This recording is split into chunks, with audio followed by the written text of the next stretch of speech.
الحمد لله إن الحمد لله نحمده ونستعينه ونستغفره ونعوذ بالله من شرور أنفسنا ومن سيئات أعمالنا ومن يهده الله فلا مضل له ومن يضلل فلا هادي له وأشهد أن لا إله إلا الله وحده لا شريك له وأشهد أن محمدًا عبده ورسوله يا أيها الذين آمنوا اتقوا الله حق تقاته ولا تموتن إلا وأنتم مسلمون أما بعد فأعوذ بالله من الشيطان الرجيم وما آتاكم الرسول فخذوه وما نهاكم عنه فانتهوا وقال تبارك وتعالى في سورة أخرى وتعاونوا على البر والتقوى ولا تعاونوا على الإثم والعدوان আলহামদুলিল্লাহ। শুরুতে আবারও প্রশংসা জ্ঞাপন করছি সেই আল্লাহ সুবহানাহু ওয়া তাআলা, যিনি আমাদেরকে সম্মানিত করেছেন, মর্যাদাশীল করেছেন ইসলামের অনুসারী হওয়ার মাধ্যমে। যে আল্লাহ আমাদেরকে ইসলামের পথে কবুল করেছেন তার এই প্রশংসা জ্ঞাপনার্থে বলি আলহামদুলিল্লাহ। অতঃপর অসংখ্য সালাত ও সালাম পেশ করছি বিশ্বের শ্রেষ্ঠ লিডার, শ্রেষ্ঠ শাসক, শ্রেষ্ঠ ব্যক্তি, শ্রেষ্ঠ আদর্শের প্রতীক আমাদের প্রিয় নবী মুহাম্মদ সাল্লাল্লাহু আলাইহি ওয়াসাল্লাম, তার আসহাবে কেরাম, আহলে বাইত এবং শেষ দিবস পর্যন্ত তার একনিষ্ঠ অনুসারীদের উপর। সমবেত মুসল্লিবৃন্দ, রাসূলুল্লাহ সাল্লাল্লাহু আলাইহি ওয়াসাল্লামের সুন্নাহ হচ্ছে এই জুমার খুতবা। এটি একটি সাপ্তাহিক, এটি একটি বিশেষ মুসলিম উম্মার জন্য গাইড, মুসলিম উম্মার জন্য নির্দেশনা। পরিবেশ পরিস্থিতি অনুযায়ী মুসলিম উম্মার কি করণীয়, কি অবস্থান হতে পারে, কি ভূমিকা থাকতে পারে, সেই নির্দেশনা নবী মুহাম্মদ সাল্লাল্লাহু আলাইহি ওয়াসাল্লাম তার জীবনে বিভিন্ন প্রেক্ষাপটে দিয়েছেন। বিশেষ করে জুমার খুতবাতেও সেভাবেই তিনি নির্দেশনা দিতেন। কিন্তু আজকে আমরা অনেক দুর্বল হয়ে গেছি, দুর্বল হয়ে গেছি খতিব হিসাবেও, দুর্বল হয়ে গেছি শ্রোতা হিসাবেও। শুধু খতিব দুর্বল নয়, শ্রোতাও দুর্বল। খতিবের কাছে ইনসাফ বলার ভিতরে যেমন কমে গেছে, শ্রোতার কাছে তেমন শোনার ক্ষেত্রেও ইনসাফ হারিয়ে গেছে। খতিবের কথাটা যদি আমার মতো মনে হয়, আমি শ্রোতা হিসাবে খুব খুশি হব, কিন্তু খতিবের কথাটা যদি আমার বিপক্ষে চলে যায়, আমি শ্রোতা হিসাবে খুব ব্যথিত হব, অথবা বিরক্ত বোধ অনুভব করব, অথবা মেনে নিতে পারবো না, অথবা ধৈর্য না ধরে বাইরে দূরের কথা মসজিদেই দাঁড়িয়ে প্রতিবাদ শুরু করব। এ হচ্ছে আমাদের শ্রোতাদের অবস্থা, মুসল্লিদের অবস্থা। মুসল্লিদের অবস্থা যেমন পরিবর্তন হয়ে গেছে, ঠিক তেমনি ভাবে খতিবরা তাদের অবস্থানটাও ইচ্ছায় অনিচ্ছায় পরিবর্তন হয়ে গেছে।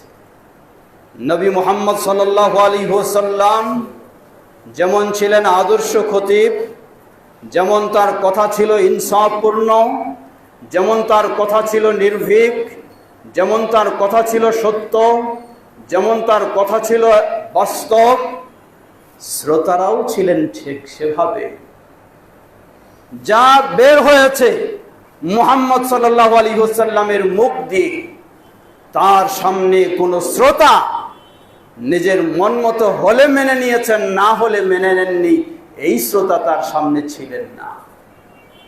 সবাই ছিলেন সামি'না ওয়া আতা'না, শুনলাম, মেনে নিলাম, আর আমাদের ভিন্ন কোনো কথা নেই, আর আমাদের ভিন্ন কোনো চিন্তা নেই, আর আমাদের ভিন্ন কোনো বক্তব্য নেই।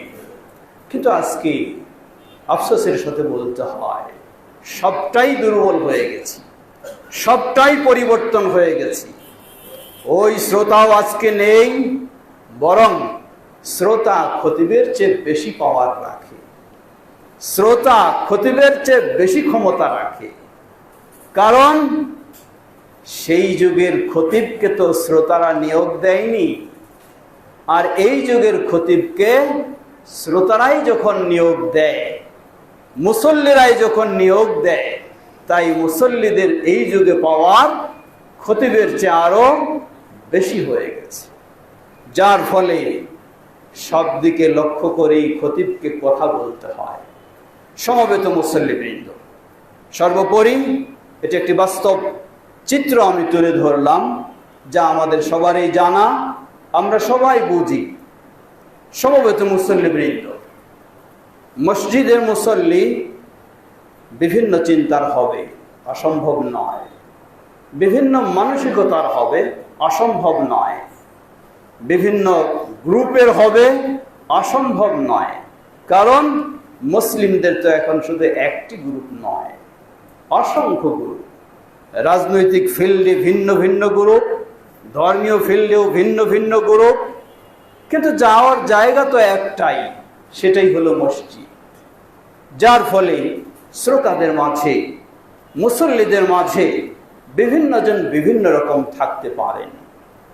এতটুকু শুধু মনে রাখবেন, যদি আপনি কোনো কোরআনের কথা শোনেন, যদি আপনি মুহাম্মদ সাল্লাল্লাহু আলাইহি ওয়াসাল্লামের কথা শোনেন, কোনো অপব্যাখ্যা না থাকে, নিজের মতো কোনো ব্যাখ্যা না থাকে, তাহলে সেখানে আল্লাহকে ভয় করে মুখটা বন্ধ রাখবেন, আল্লাহকে ভয় করে সেটাকে মেনে নেবেন। না হলে দুনিয়ার জীবনেও অশান্তি, আখিরাতের জীবনে তো অশান্তি যা বলার অপেক্ষা রাখে না। আল্লাহ আমাদের সকলকে কোরআন এবং সুন্নাহর প্রতি সেই আনুগত্য প্রদর্শন করার তৌফিক দান করুন। কোরআন সুন্নাহর কথা কোনো রাজনৈতিক ব্যক্তির কথা নয়, কোনো ধর্মীয় ব্যক্তির কথা নয়, কোনো গোষ্ঠীর ব্যক্তির কথা নয়, কোন অঞ্চলের ব্যক্তির কথা নয়, কোন দায়িত্বশীলের কথা নয়। কোরআন সুন্নাহর কথা হলো আল্লাহ এবং তার প্রিয় রাসূল মুহাম্মদ সাল্লাল্লাহু আলাইহি ওয়াসাল্লামের কথা। আপনি কোন গ্রুপের ব্যক্তি রাখেন সেটি আপনার, কিন্তু আপনি যদি মুসলিম হন, আপনাকে আল্লাহর এবং তার রাসূলের কথাকে সর্বঊর্ধ্বে প্রাধান্য দিতেই হবে, সেটাকে আপনাকে মাথা পেতে মেনে নিতেই হবে। না হলে আপনি মুসলিম থাকতে পারেন না, না হলে আপনি আল্লাহর কাছে জান্নাত আশা করতে পারেন না। আল্লাহ আমাদেরকে সেই ঈমান দান করুন, সেই মানসিকতা আল্লাহ আমাদেরকে দান করুন। সমবেত মুসল্লিবৃন্দ, এটাও বাস্তব, মুহাম্মদ সাল্লাল্লাহু আলাইহি ওয়াসাল্লামের মতো আমাদের মতো খতিবরা যে সেই বিজ্ঞতা রাখি তা নয়, আমরা সেই যোগ্যতা রাখি তা নয়। আমাদের সেই দুর্বলতাও আরেক দিক থেকে রয়েছে। কোন জায়গায় কোন কথা বলা চলে না সেটাও হয়তো অনেক সময় আমরা বলে ফেলি, কোন জায়গায় কোন কথা বলা প্রয়োজন সেটাও হয়তো আমরা অনেক সময় বুঝি না। সেই বিজ্ঞতা ছিল নবী মুহাম্মদ সাল্লাল্লাহু আলাইহি ওয়াসাল্লামের, নেই সেই বিজ্ঞতা আমাদের মতো দুর্বল মানুষ। এটাও একটি আমাদের ত্রুটি। সর্বোপরি ফাত্তাকুল্লাহা মাসতাতা'তুম, সাধ্য অনুযায়ী তোমরা আল্লাহকে ভয় করে চলো, সাধ্য অনুযায়ী আল্লাহকে মেনে চলো। সাধ্য অনুযায়ী আল্লাহর আনুগত্য করো, সে বিষয়টি সবাইকে চেষ্টা করতে হবে। আল্লাহ আমাদের সে তৌফিক দান। সমবেত মুসল্লিবৃন্দ, বাইরে বৃষ্টি, মসজিদে সংকুলান হচ্ছে না। ওপরে যদি জায়গা থেকে থাকে সেখানে যাবেন, না থাকলে পূর্ব দিকে মাদ্রাসার যে ভবন রয়েছে সেখানেও সালাতের ব্যবস্থা রয়েছে। অতএব বাইরে কেউ থাকলে ওপরে ভরে গেলে, নতুন কেউ আসলে তাদেরকে জানিয়ে দিবেন এখানে জায়গা নেই, পিছনের ভবনে তারা যাবেন, সেখানেও ব্যবস্থা রয়েছে। সমবেত মুসল্লিবৃন্দ, সত্যি একটি কঠিন পরিস্থিতি আমরা অতিবাহিত করছি। কেউ এ প্রতি পরিস্থিতিতে শান্তি নেই, না শাসক না সাধারণ মানুষ, কেউ শান্তিতে নেই। আমরা এই দেশের মানুষ, এই দেশের নাগরিক, আমাদের সকলেরই দায়িত্ব, সকলেরই কর্তব্য শান্তি শৃঙ্খলা কিভাবে ফিরে আসে সেই পথেই আমাদের অগ্রসর হওয়া সকলেরই নৈতিক দায়িত্ব, সকলেরই ঈমানি দায়িত্ব, সকলেরই এদেশের একজন অধিবাসী হিসাবে, নাগরিক হিসাবে সকলেরই সে দায়িত্ব। অবশ্যই সেই ভূমিকা আপনাকে সাধ্য অনুযায়ী রাখতে হবে। আল্লাহ আমাদের সকলকে সেই শান্তির পথে চলার তৌফিক দান। আমাদের এই ক্ষুদ্র ভূখণ্ডে আল্লাহ, এই মুসলিম অধ্যুষিত ভূখণ্ডে আল্লাহ আমাদেরকে শান্তি শৃঙ্খলার মাঝে থাকার তৌফিক দান করুন, যেন ইসলামের আলোকে শান্তির সাথে আমরা দুনিয়ার জীবন অতিবাহিত করে জান্নাতের পথে এগিয়ে যেতে পারি। আল্লাহ সেই তৌফিক আমাদেরকে দান করুন। সেজন্য এভাবেই এই দেশটিকে আল্লাহ কবুল করে নিন। সমবেত মুসল্লিবৃন্দ, শান্তি সকলেই চাই, শৃঙ্খলা সকলেই চাই, কারোই দ্বিমত থাকার কথা নয়। কিন্তু শান্তি শৃঙ্খলার কি কর্মসূচি আমি বাস্তবায়ন করি? শান্তি শৃঙ্খলার পথ কি আমি ধরেছি, না আমি অশান্তির পথেই চলছি? একটু ভেবে দেখতে হবে। মনে রাখবেন, ইসলামের কথা কোনো নির্দিষ্ট ভূখণ্ডকে কেন্দ্র করে নয়, কোনো নির্দিষ্ট সময়কে কেন্দ্র করে নয়। মুহাম্মদ সাল্লাল্লাহু আলাইহি ওয়াসাল্লাম যেই শরিয়া নিয়ে এসেছেন, সেই শরিয়া হলো গোটা পৃথিবীর সকল ভূখণ্ডের জন্য। আরব অনারব, শ্বেতাঙ্গ কৃষ্ণাঙ্গ, কোনো ভেদাভেদ নেই, সকল মানব জাতির জন্য এই শরিয়া। 1400 বছর আগের জন্য আর 1400 বছর পরের জন্য নয়, এমনটি নয়। নবী মুহাম্মদ সাল্লাল্লাহু আলাইহি ওয়াসাল্লামের শরিয়া সেই নবুয়তের শুরু থেকে কিয়ামত পর্যন্ত সকল সময়ের জন্য, সকল পরিবেশের জন্য মুহাম্মদ সাল্লাল্লাহু আলাইহি ওয়াসাল্লামের এই শান্তির নীতি সকল পরিবেশের জন্য উপযোগী। সুবহানাল্লাহ। কিন্তু আমরা সেটি মানি না, আমরা সেটি মানতে চাই না, শাসক হিসাবেও মানতে চাই না, সাধারণ জনগণ হিসাবেও মানতে চাই না। সবাই নিজের টার্গেট মতো চলতে চায়। সবাই যদি নিজের টার্গেট মতো চলতে চায়, জনগণ আন্দোলন করতে চায় নিজের টার্গেট মতো, শাসক দমন করতে চায় নিজের টার্গেট মতো, তাহলে তো কোনোদিনই শান্তি আশা করা যায় না। শান্তির পথ তো হলো ইসলাম। জনগণ কিভাবে তাদের দাবি আদায় করবে, ইসলাম তাও বলে দিয়েছে। আপনি সে পথে ফিরে আসুন।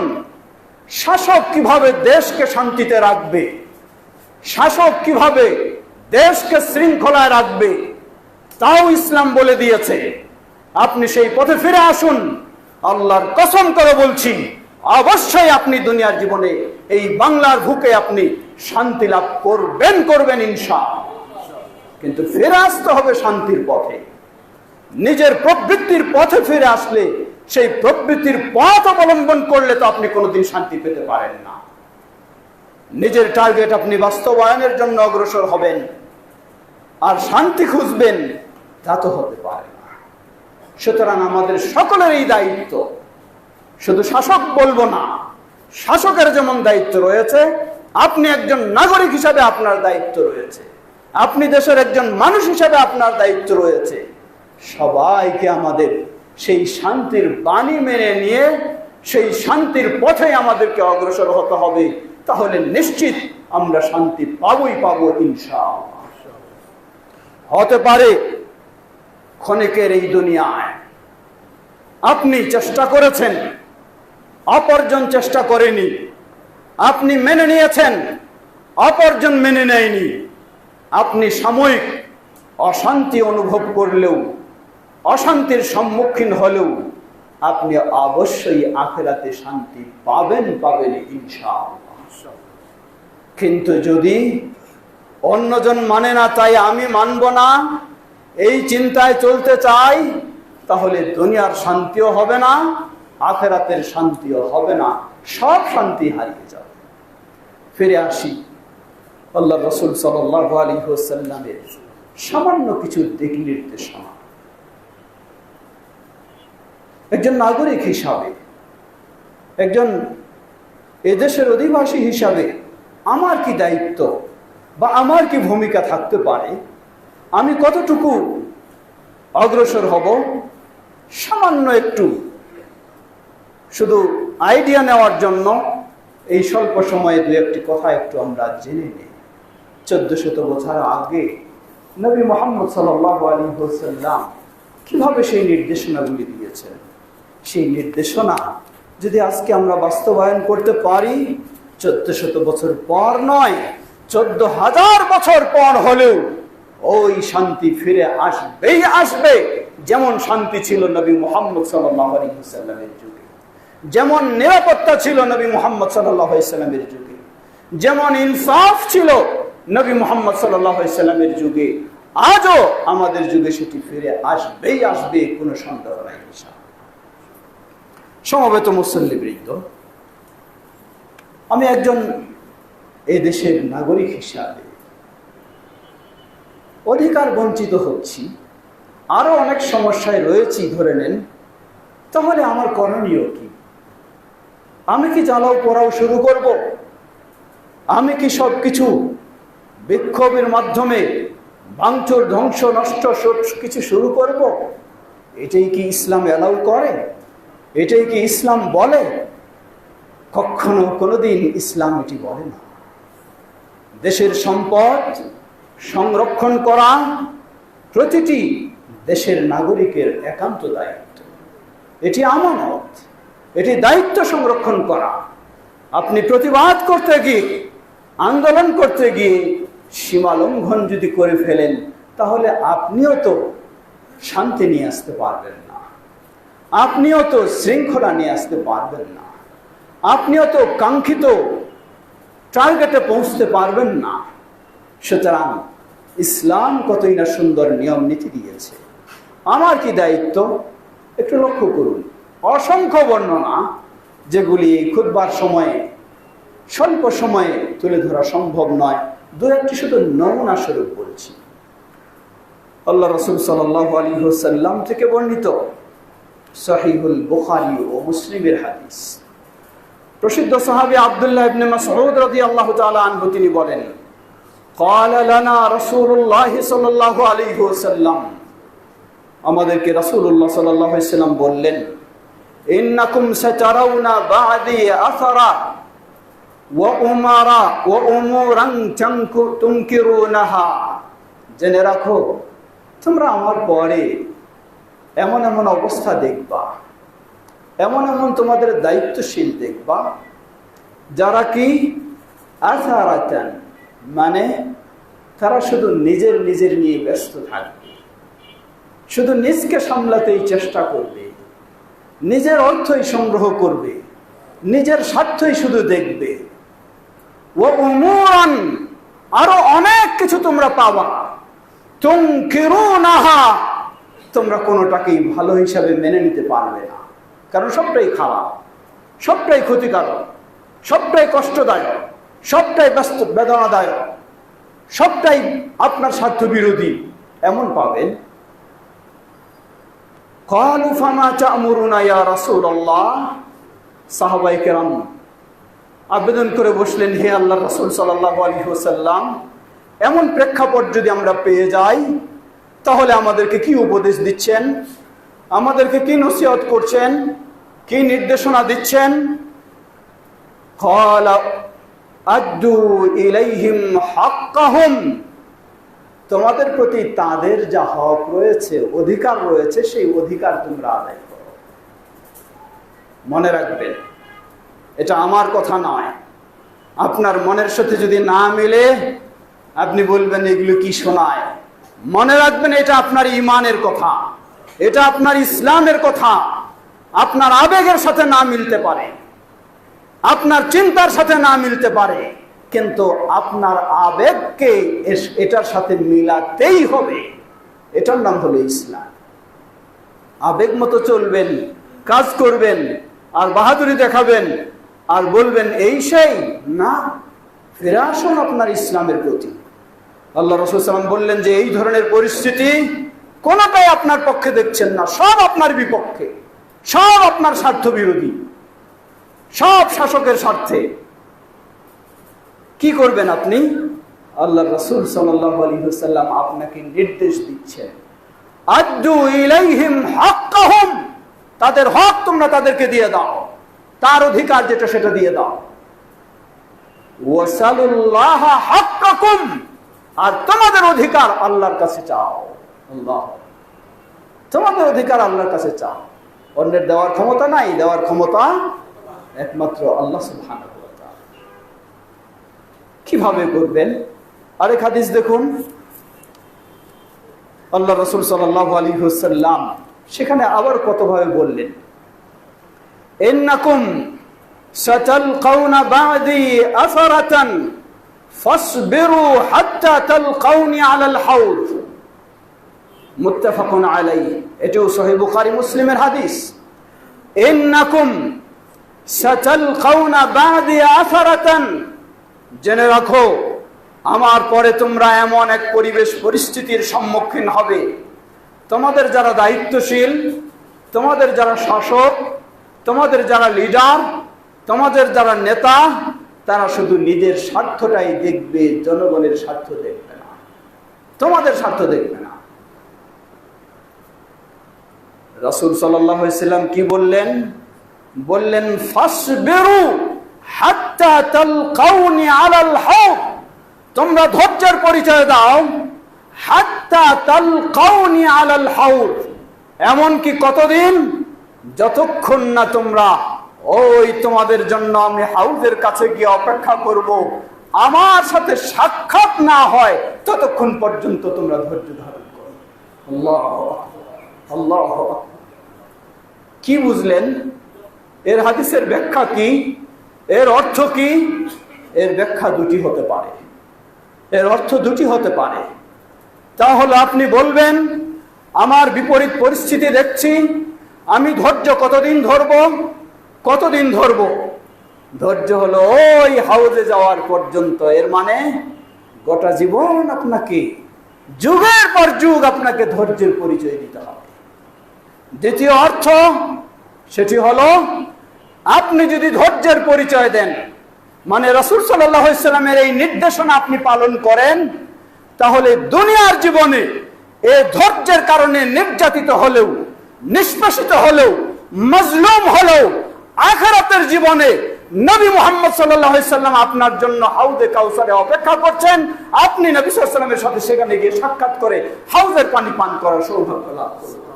সুবহানাল্লাহ, আল্লাহু আকবার, আল্লাহু আকবার।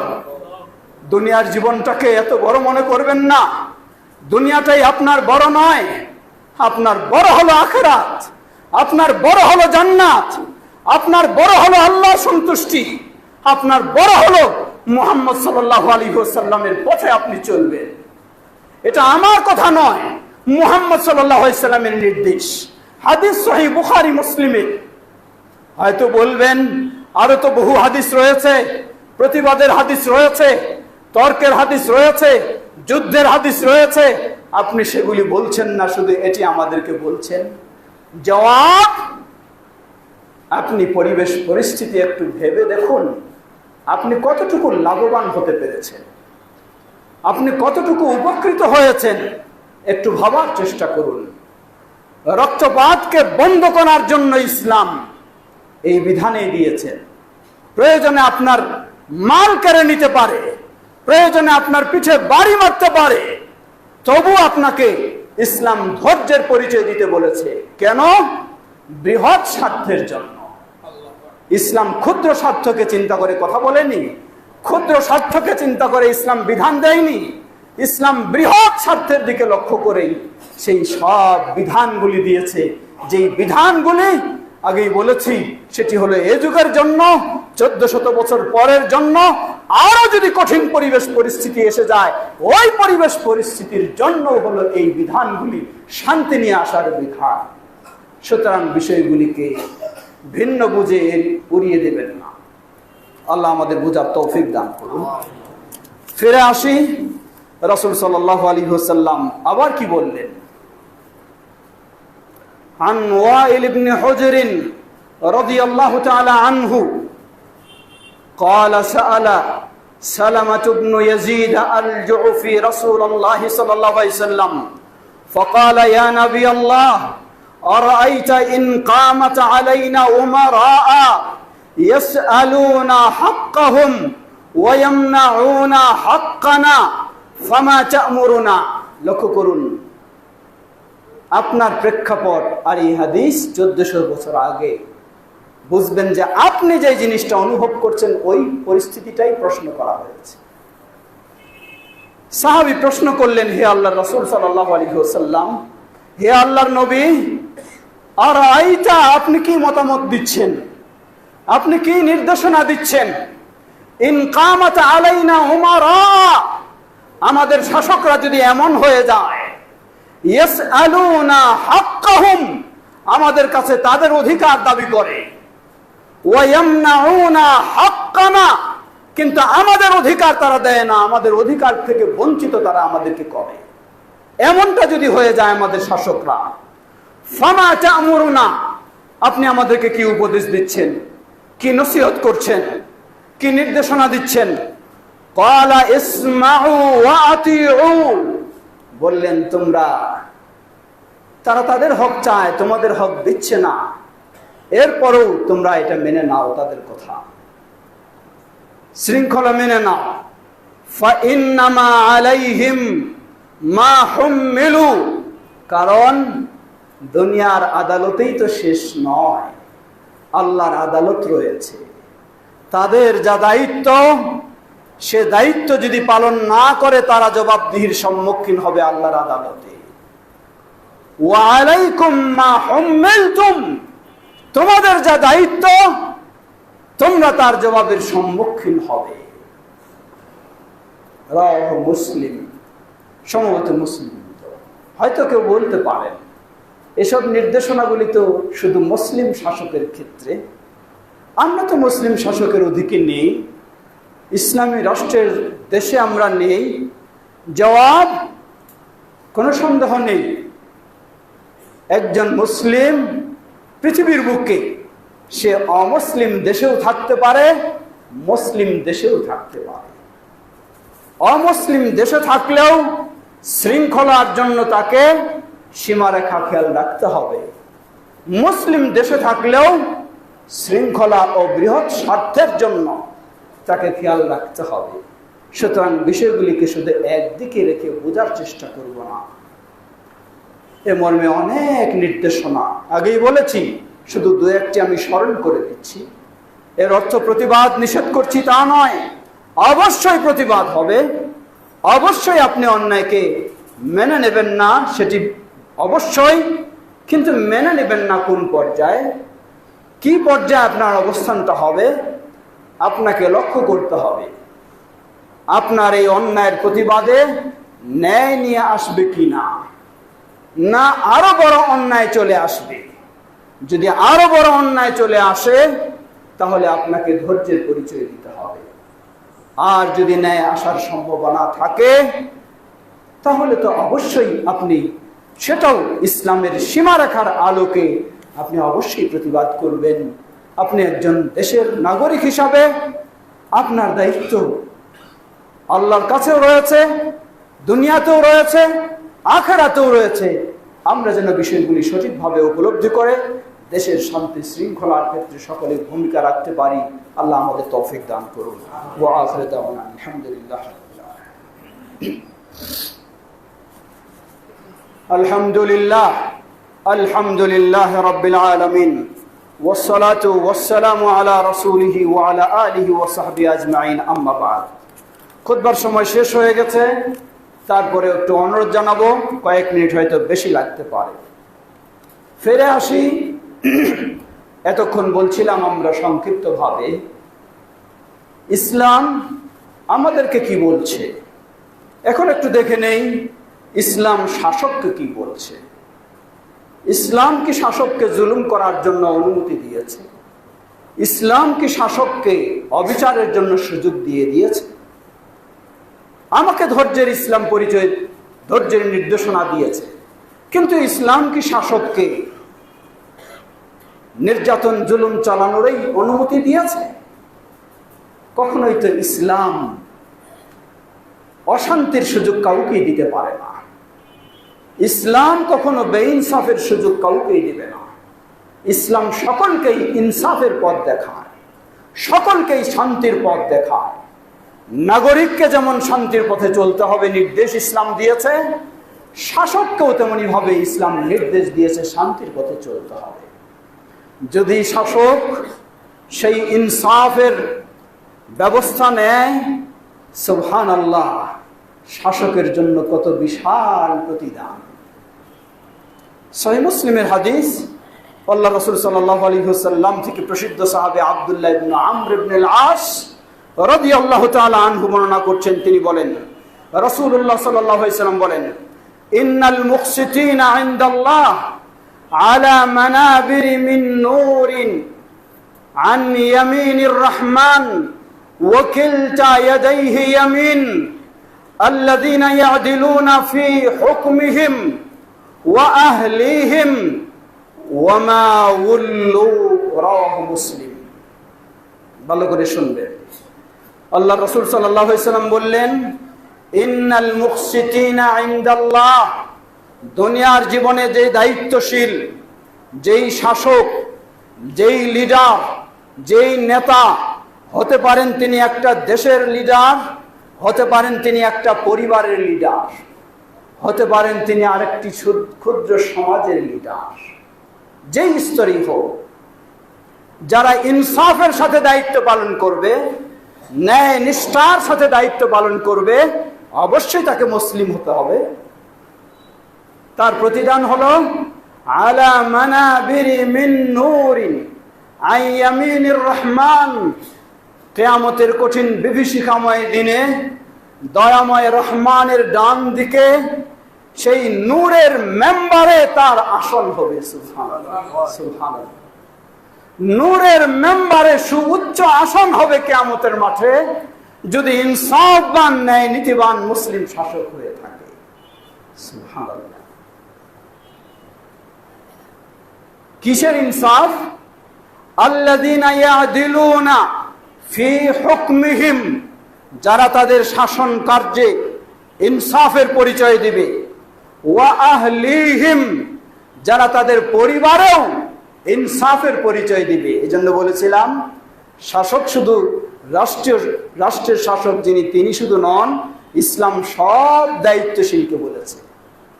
রাষ্ট্র পরিচালনায় শাসন কার্যেও যেমন ইনসাফের দায়িত্ব পালন, ইনসাফের পরিচয় দেবেন, ওয়া আহলিহিম, যারা পরিবারের শাসক, তিনি পরিবারেও ইনসাফের পরিচয় দিবেন। মানে কি? কয়েক ছেলে আপনার, এক ছেলেকে বেশ সম্পদ বেশি দিলেন, আর ছেলেকে কম দিলেন, আপনি ইনসাফের কাজ করেন। রাসূল সাল্লাল্লাহু আলাইহি ওয়াসাল্লামের কাছে সাহাবী আসলেন, বললেন, হে আল্লাহর রাসূল সাল্লাল্লাহু আলাইহি ওয়াসাল্লাম, আমার এই কৃতদাসটা আমার এই ছেলেকে দিতে চাই। রাসূল সাল্লাল্লাহু আলাইহি ওয়াসাল্লাম জিজ্ঞাসা করলেন, তোমার কি আরো সন্তান আছে? বললেন, হ্যাঁ আছে। বললেন, তাদেরকেও কি দিচ্ছ? বললেন, না। বললেন, ফাআদিল ফীহিম, তুমি তোমার সন্তানদের মাঝে ইনসাফ করো। এই হাদিস তার জন্য। পরিবারের আপনি একজন, আপনার একাধিক স্ত্রী রয়েছে, সেখানেও আপনাকে ইনসাফ করতে হবে। একাধিক সন্তান, সেখানেও আপনার ইনসাফ। আপনি কোনো কিছুর দায়িত্বশীল, হতে পারে মসজিদের, হতে পারে মাদ্রাসার, হতে পারে সমাজের, সেখানেও আপনার ইনসাফ যখন আপনি বাস্তবায়ন করবেন আল্লাহকে ভয় করে, আল্লাহর সন্তুষ্টি অর্জনের জন্য, ওই মুসলিম ইনসাফবান দায়িত্বশীলের জন্য প্রতিদান হলো দুনিয়ার জীবনে তাকে অনেক বেগ পেতে হতে পারে, কিন্তু আখিরাতের কঠিন বিভীষিকাময় দিনে আল্লাহ সুবহানাহু ওয়া তাআলার ডান দিকে সেই নূরের মেম্বারের উপরে তার স্থান হবে। সুবহানাল্লাহ। এই হাদিসে আল্লাহ রাসূল সাল্লাল্লাহু আলাইহি ওয়াসাল্লাম বলে দিলেন আরেকটি শব্দ, কিলতা ইয়াদাইহি ইয়ামিন। আল্লাহ সুবহানাহু ওয়া তাআলার দুই হাত, তবে দুটোই হলো ডান হাত। সুবহানাল্লাহ, দুটোই ডান হাত। কেন? আমরা জানি, আমাদের একটা ধারণা আছে মানুষের দুই হাত, একটা ডান একটা বাম। সাধারণত ডানটা শক্তিশালী, বামটা দুর্বল। এটা একটা দুর্বলতার দিক। মানুষ এই কল্পনাটা যখন মনে করে, জানে কোরআন বলতেছে, সুন্নাহ বলছে আল্লাহর দুই হাত রয়েছে, মানুষ তখন এই ধারণাটাও রাখতে পারে যে আল্লাহরও তাহলে একটা ডান আর একটা বাম, আর ডানটা শক্তিশালী, বামটা দুর্বল। এই কল্পনাটা মানুষের ব্রেনে এসে যেতে পারে। এই জন্য আল্লাহ রাসূল সাল্লাল্লাহু আলাইহি ওয়াসাল্লাম সংশোধন করে দিলেন, সাথে সাথে বলে দিলেন, জেনে রাখো কিলতা ইয়াদাইহি ইয়ামিনুন। আল্লাহ সুবহানাহু ওয়া তাআলার ডান দিকে, এর মানে একদিকে বাম রয়েছে আল্লাহর, এটা নয়, আল্লাহর দুটো হাতেই হলো ডান। সুবহানাল্লাহ। এটি আকীদার একটি গুরুত্বপূর্ণ বিষয়। ফিরে আসি, আল্লাহ রাসূল সাল্লাল্লাহু আলাইহি ওয়াসাল্লাম কি বলেন। প্রসিদ্ধ সাহাবী মাকাদ ইবনে ইয়াসির রাদিয়াল্লাহু তাআলা আনহু হতে বর্ণিত, তিনি বলছেন, শুনেছি রাসূল সাল্লাল্লাহু আলাইহি ওয়াসাল্লাম বলেন, মা মিন ওয়ালিন ইয়ালি রাইয়াতাম মিনাল মুসলিমিন ফায়ামুতু ওয়া হুয়া গাশুন লাহুম ইল্লা হারামাল্লাহু আলাইহিল জান্নাহ। যেমন প্রতিদান তেমন শাস্তি লক্ষ্য করুন। মা মিন ওয়ালিন ইয়ালি রাইয়াতাল মুসলিমিন, কোন যদি ওয়ালি হয়, কোন যদি লিডার হয়, কোন যদি শাসক হয় মুসলিমদের, ফায়ামুতু ওয়া হুয়া গাশুন লাহুম, সে মুসলিমদের সাথে প্রতারণা করে মৃত্যুবরণ যদি করে থাকে, ইল্লা হারামাল্লাহু আলাইহিল জান্নাহ, আল্লাহ রাব্বুল আলামিন তার জন্য জান্নাতকে হারাম করে দেবেন, জান্নাতকে হারাম করে দেবেন। আপনি যদি মুসলিম হন, জান্নাতের যদি আপনার চিন্তা থাকে, তাহলে আপনার অধীনস্থ মানুষদের প্রতি অবশ্যই ইনসাফ করতে হবে। কখন আপনি অধীনস্থ মানুষদের সাথে প্রতারণা করতে পারেন না, অধীনস্থ মানুষের সাথে কখনো ছলনা করতে পারেন না, তাদের নিয়ে আপনি কখনো ছিনিবিনি খেলতে পারেন না। হয়তো দুনিয়া পার পেয়ে যাবেন, কিন্তু জান্নাত আপনার জন্য আল্লাহ হারাম করে দেবেন। মুত্তাফাকুন আলাইহি। ওয়া আনহু, একই সাহাবী থেকে আরেকটি হাদিস তিনি বলেন, মা মিন আবদিন ইয়াসরিহিল্লাহু রাইয়াতান ফালাম ইয়াহুতাহা বিনাসিহাতিন ইল্লা লাম ইয়াজিদ রাইহাতাল জান্নাহ। কোন আল্লাহর বান্দাকে যদি আল্লাহ, নেতৃত্ব তো আল্লাহই দেন, ক্ষমতা আল্লাহই দেন, কোন আল্লাহর বান্দাকে যদি আল্লাহ মুসলিমদের ক্ষমতায় নিয়ে আসেন, আর সে ব্যক্তি যদি মুসলিমদের কল্যাণকামী না হয়, লাম ইয়াজিদ রাহিয়াতাল জান্নাহ, জান্নাত তো দূরের কথা, জান্নাতের সুগন্ধি পর্যন্ত সে পাবে না। মুত্তাফাকুন আলাইহি, সহিহ বুখারী মুসলিমের হাদিস।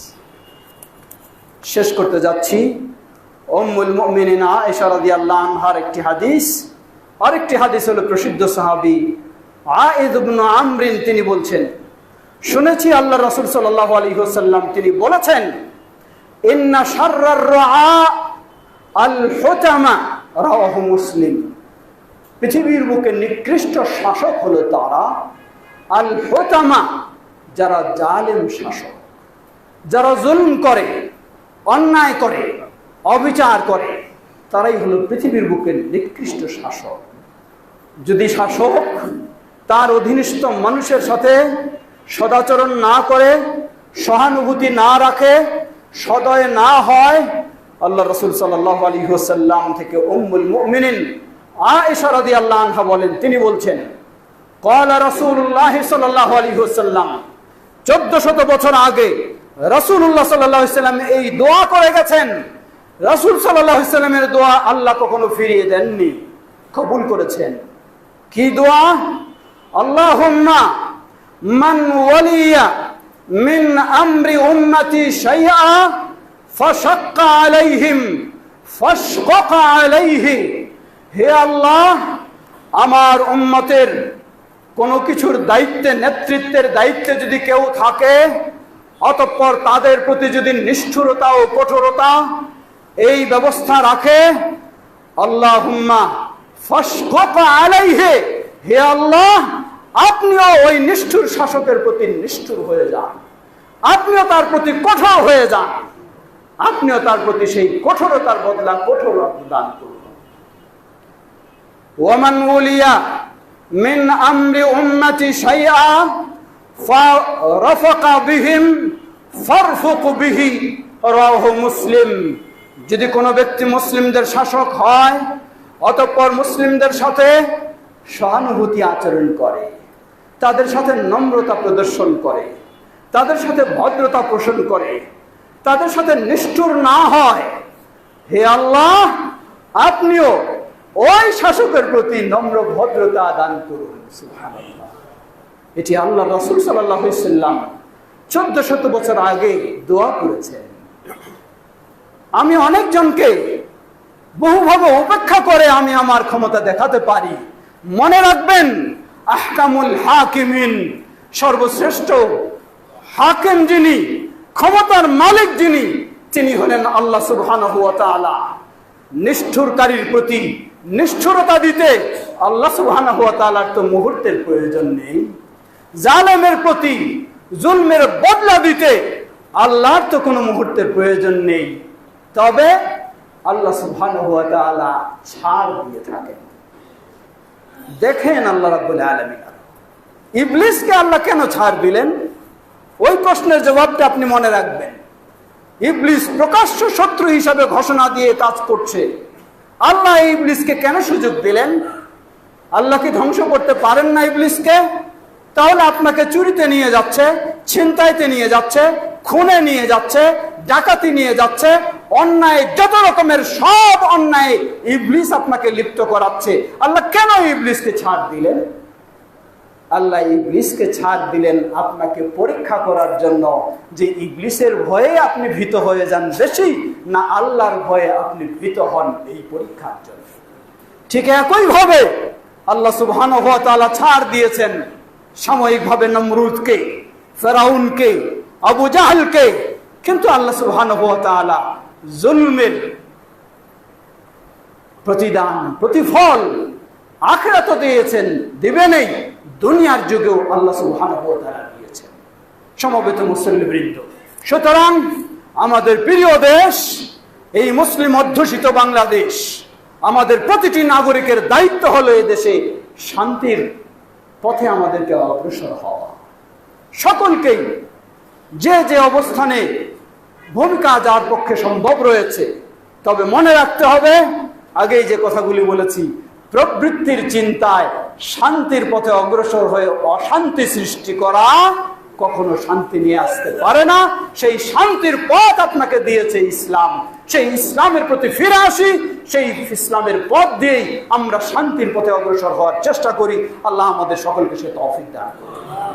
ইবাদাল্লাহ রাহিমাকুমুল্লাহ, ইন্নাল্লাহা ক্বাদ আমারাকুম আন তুসাল্লু আলা নবিয়িকুম, আল্লাহুম্মা সাল্লি আলা মুহাম্মাদ ওয়া আলা আলি মুহাম্মাদ কামা সাল্লাইতা আলা ইব্রাহিম ওয়া আলা আলি ইব্রাহিম ইন্নাকা হামিদুম মাজিদ। اللهم بارك على محمد وعلى آل محمد كما باركت على إبراهيم وعلى آل إبراهيم إنك حميد مجيد. اللهم ارض عن الخلفاء الراشدين وعن سائر أصحاب نبيك الكريم. اللهم أعز الإسلام والمسلمين واخذل الكفرة والمشركين ودمر ديارهم. সমবেত মুসল্লিবৃন্দ, আবারও স্মরণ করে দিচ্ছি, বহু ধরনের মুসল্লি আমাদের এখানে আছেন, থাকবেন, কিন্তু মনে রাখবেন, মসজিদ বাইতুল হক কোনো রাজনৈতিক ফিল্ড নয়। মসজিদ বাইতুল হক কোনো রাজনৈতিক প্ল্যাটফর্ম নয়, এটি কোনো দলের পক্ষে নয়, কোনো দলের বিপক্ষেও নয়, এটি ইসলামের পক্ষে, এটি কোরআন সুন্নাহর পক্ষে, এটি বাংলাদেশের শান্তির পরিবেশের পক্ষে, দেশের কল্যাণের পক্ষে। মাদ্রাসা দারুস সুন্নাহ কোনো রাজনৈতিক প্রতিষ্ঠান নয়, রাজনৈতিক চিন্তার কোনো এখানে প্রচলিত রাজনৈতিক চিন্তার কোনো এখানে অনুপ্রবেশ নেই। এই যে মাদ্রাসা, এই মসজিদ, আমরা সর্বদাই এদেশের মানুষ, এদেশের প্রতিষ্ঠান, এদেশের শান্তি আমরা চাই। আমরা কখনো কারো মাধ্যমে অশান্তি সৃষ্টি হোক সেটি আমরা চাই না। সকল অশান্তির আমরা প্রতিবাদ জানাই এবং সকল শান্তির আমরা আহ্বান জানাই। আল্লাহর কাছেও সেই দোয়া করি, আল্লাহ আমাদের এই ক্ষুদ্র দেশে আল্লাহ শান্তির পরিবেশ দান করুন, আল্লাহ আমাদের শান্তির পরিবেশ দান করুন। আমাদের সন্তানেরা, আমাদের ছেলেরা, আমাদের মেয়েরা, আমাদের সকলেই দেশের যেন শান্তির সাথে বসবাস করতে পারি, এই শান্তির পরিবেশ যেন আমরা পেয়ে যাই। আল্লাহ সে পথে আমাদের সকলকে চলার তৌফিক দান করুন। যারা অশান্তির আগুন জ্বালায়, আল্লাহ তাদেরকে আপনি শান্তির পথে হেদায়েত দান করুন, নয় তাদের ষড়যন্ত্রে তাদেরকে আল্লাহ ধ্বংস করুন। সমগ্র বিশ্বে একইভাবে মুসলিম দেশগুলিতে আল্লাহ শান্তি দান করুন, সকলকে শান্তির পথে আল্লাহ চলার তৌফিক দান করুন। আমরা যেন শান্তির পথে কাজ করতে পারি, আল্লাহ আমাদের সকলকে সে তৌফিক দান করুন। আমাদের মাঝে উপস্থিত অনুপস্থিত যারা অসুস্থ, সকলকে পরিপূর্ণ সুস্থতা দান করুন। যারা বিপদগ্রস্ত, তাদেরকে বিপদ থেকে মুক্তি দান করুন। আমাদের সন্তান, আমাদের সকলেই যেন গোটা জীবন ইসলামের উপর প্রতিষ্ঠিত থেকে ঈমানের সাথে আমাদের বিদায় হয়, আল্লাহ সেটি কবুল করে নিন।